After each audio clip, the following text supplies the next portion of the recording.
नमस्कार दोस्तों, स्वागत है आपका एथिकल हैकिंग इन हिंदी के 15th ट्यूटोरियल के 5th पार्ट में। दोस्तों, अब तक हमने देखा कि कौन कौन सी वेब लैंग्वेजेस यूज़ होती हैं। जो वेबसाइट डेवलपमेंट में जिन लैंग्वेजेस का यूज़ होता है उनके बारे में कुछ थोड़ी सी जानकारी इकट्ठा किया और ये जाना कि इनके जो एट्रीब्यूट्स हैं वो किस तरीके से एक अटैकर के लिए काम करते हैं, किस तरीके से अटैकर इन्हें एक लूप होल बनाकर किसी वेबसाइट पर अटैक करते हैं। URL बार को समझा कि URL बार किस तरीके से एक अटैकर के लिए बिना किसी अदर टूल के काम करती हैं पूरी इन्फॉर्मेशन इकट्ठा करने के लिए, और किस तरीके से वो वेबसाइट पर अटैक कर सकते हैं। ये भी देखा कि किस तरीके से वेब सर्वर वर्क करता है। जब आप किसी वेबसाइट को कॉल करते हैं तो आप एक ह्यूमन रीडेबल फॉर्म में काम करते हैं। वेबसाइट का पूरा नाम आप URL बार पर डालते हैं। वो रिक्वेस्ट इंटरनेट पर पहुंचती है तो वो रिक्वेस्ट जाती है DNS सर्वर पर, डोमेन नेम सर्वर पर, जहां पर उस वेबसाइट का IP एड्रेस रजिस्टर्ड होता है। उसके बाद उस पर्टिकुलर सर्वर पर जाती है जिसे आपने कॉल किया था, और उस सर्वर से फिर रिक्वेस्ट उस यूज़र पर पहुंचती है जिसने उस वेबसाइट को बुलाया था। तो ये एक प्रॉपर प्रोसीजर होता है। और उसके बाद हमने देखा था कि किस तरीके से पैरामीटर्स और उनके जो पैरामीटर्स में जो रिज़ल्ट पैरामीटर्स होते हैं या जो वैल्यूज़ यूज़ होती हैं उनके बारे में जाना था। आइए अब जानते हैं कि कौन कौन से पॉपुलर वेब सर्वर्स हैं जो सर्वर के रूप में मोस्टली यूज़ होते हैं। तो अपाचे वेब सर्वर जो एक ओपन सोर्स वेब सर्वर है, IIS है जो माइक्रोसॉफ्ट द्वारा बिल्ड किया जाता है, और यूनिक्स है। इन वेब सर्वर के नॉलेज के बाद आइए आगे बढ़ते हैं और देखते हैं कि कौन कौन सी ऐसी टेक्निक्स एक्चुअली जो वेबसाइट हैकिंग में यूज़ होती है। तो उसमें सबसे पहले पैरामीटर टेम्परिंग है, जिसका बेसिक नॉलेज हम एक्चुअली पहले ले चुके हैं। डायरेक्टरी ट्रेवल्स है, क्रॉस साइट स्क्रिप्टिंग है जिसे XSS या CSS भी कहा जाता है। वेब स्पाइडरिंग है, कुकीज़ पॉइजनिंग और कुकीज़ पैरामीटर है। तो इन्हें हम वन बाय वन एक एक करके समझेंगे। आइए आज के ट्यूटोरियल में जानते हैं एक्चुअली पैरामीटर टेम्परिंग क्या होता है। तो पैरामीटर टेम्परिंग की आप यहाँ डेफिनेशन देख सकते हैं। Parameter tampering is a form of web based attack in which certain parameter in the uniform resource locator or web page form field data entered by the user are changed without that the user authorizations। Parameter tampering actually वो web based attack technique होती है जिसमें uniform resource locator या URL bar जहाँ आप address fill करते हैं उसके थ्रू किया जाता है। यूनिफॉर्म रिसोर्स लोकेटर पे जो भी पैरामीटर दिए हुए होते हैं उनमें चेंज करके, या पर्टिकुलर HTML जो फॉर्म होता है उस फील्ड को चेंज करके किया जाता है। ये किस तरह किया जाता है ये हम देखेंगे, प्रैक्टिकली देखेंगे। आइए इसे समझने की कोशिश करते हैं।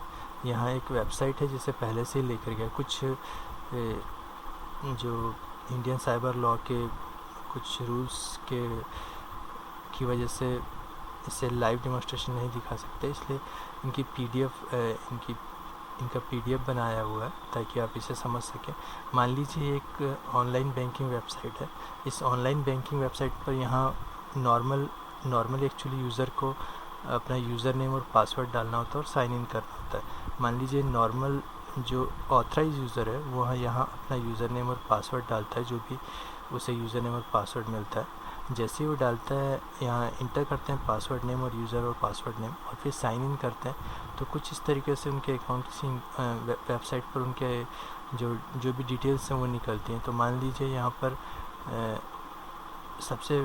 जिस यूज़र ने इंटर किया उसका अकाउंट इन्फॉर्मेशन यहाँ पर दिया हुआ है 425, और वो सारी एक्टिविटीज़ को देखना चाहता है। तो वो एक्टिविटीज़ के लिए व्यू एक्टिविटीज़ फॉर ऑप्शंस पर क्लिक करता है, और जब व्यू एक्टिविटी ऑप्शन पर क्लिक करता है तो उसके अकाउंट की पूरी इन्फॉर्मेशन यहाँ पर शो करता है। आप यहाँ देख सकते हैं अकाउंट नंबर में लास्ट में 425 है, सारी समरी वगैरह शो करेगा। आप यहाँ भी देख सकते हैं 425 पे account ID, account equal to, तो यहीं ये सारे पैरामीटर्स आप यहाँ देख सकते हैं। क्वेश्चन मार्क इक्वल टू का साइन है, कुछ न्यूमेरिकल वैल्यूज़ यूज़ हुई हैं।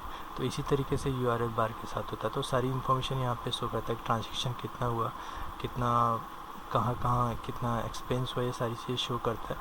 अकाउंट शो करने के बाद अगर यहाँ इस वैल्यू को अगर आप चेंज करते हैं, जैसे यहाँ पे 425 है जो अकाउंट इन्फॉर्मेशन दी, इस अकाउंट इन्फॉर्मेशन को अगर आप चेंज करते हैं तो वो किसी ना किसी के अकाउंट इन्फॉर्मेशन से मैच करेगी। तो जैसे 44 यहाँ पर आपने अकाउंट इन्फॉर्मेशन चेंज कर दिया तो वो अकाउंट इन्फॉर्मेशन आप यहाँ देख सकते हैं, यहाँ तो सेम दिखा रहा है अकाउंट किसका, जिस अकाउंट से लीगली साइन इन हुए थे, पर यहाँ अगर आप चेंज कर देते हैं यूआरएल बार पर कोई दूसरा अकाउंट इन्फॉर्मेशन करते हैं तो वो अकाउंट इन्फॉर्मेशन यहाँ पर चेंज हो जाती है और सारा जो भी अकाउंट था वो उस इस पर्टिकुलर जो अकाउंट नंबर आपने डाला उस पर्टिकुलर अकाउंट की इन्फॉर्मेशन आपके सामने खुल जाती है। तो ये एक अकाउंट की इन्फॉर्मेशन इस तरीके से जस्ट एग्जांपल के लिए आपको समझाया गया है। एक बात यहाँ क्लियर कर देना चाहते हैं कि कोई भी वल्नरेबिलिटी या कोई भी लूप होल या कोई भी टेक्निक आप जो यूज़ करते हैं, पैरामीटर टेम्पिंग हो या एसक्यूएल इंजेक्शन हो या कोई भी ऐसा अटैक जो किसी वेबसाइट पर किया जाता है, जो भी आप सीखते हैं वो तभी तक वर्क करता है जब तक उस वेबसाइट पर वो वल्नरेबिलिटी होती है। अगर उस वेबसाइट में वल्नरेबिलिटी वो टैच लेवल ठीक कर दिया गया या वो कमी भर दी गई हो तो उस वेबसाइट पर वो अटैक काम नहीं करता है। तो जस्ट एक एग्जांपल के लिए आपको समझाया गया। मेरी आपसे ये राय है कि इंडियन साइबर लॉ या किसी भी कंट्री के साइबर लॉ के अगेंस्ट जाकर कुछ ना करें। सीखने के लिए अपना एक कंप्लीट खुद का एक लैब क्रिएट करें, उस लैब के हिसाब से बनाएं। आप देख सकते हैं जितना भी स्टडी मटेरियल है, जो भी डिस्टेंस लर्निंग किट के स्टूडेंट्स हैं उनसे रिक्वेस्ट है कि जितनी भी नोट्स आपके पास वेबसाइट हैकिंग को लेकर, पैरामीटर टेम्पिंग को लेकर और वेबसाइट डेवलपमेंट को लेकर जितने भी नोट्स आपके पास पहुँचे उन्हें रीड करें। जो वीडियोस आपको भेजे गए उन्हें देखें तो आपको और ज़्यादा डिटेल्स उनके बारे में मिल जाएगी। तो दोस्तों आज के लिए बस इतना ही। नेक्स्ट वीडियो में हम फॉर्म जो हमने अभी देखा कि किस तरीके से हम इस यूआरएल पैरामीटर को करते हैं, नेक्स्ट वीडियो हम देखेंगे web page form field data जो इंटर किया जाता है यूआरएल का, उसे किस तरीके से वेबसाइट में यूज़ किया जाता है वेबसाइट हैकिंग पैरामीटर टेम्परिंग के थ्रू। नेक्स्ट वीडियो में उसे देखेंगे। तो दोस्तों तब तक के लिए विदा लेते हैं। देखते रहिए और सीखते रहिए एथिकल हैकिंग इन हिंदी।